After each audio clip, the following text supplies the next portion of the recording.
النبي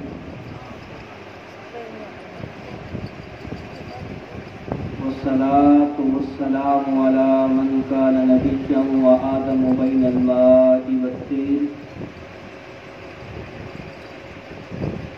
وعلى آله الطيبين الطاهرين وصحبه الكرام المتقين المنتجبين وعلى أولياء أمته الكاملين وعلماء ملته الصالحين أما بعد فأعوذ بالله من الشيطان الرجيم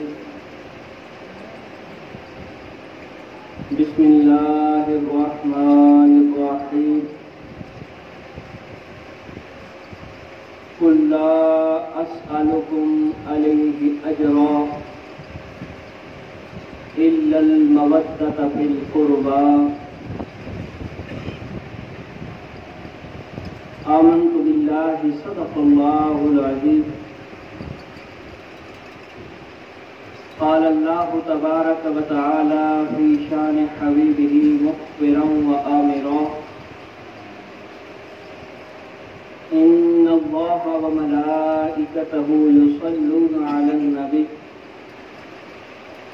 يا أيها الذين آمنوا صلوا عليه وسلموا تسليما تمام نجات بآواز بلند درود پاک پڑھیں آواز آنی چاہیے اللهم صل على سيدنا ومولانا محمد وعلى آل وأصحاب سيدنا ومولانا محمد وبارك وسلم عليه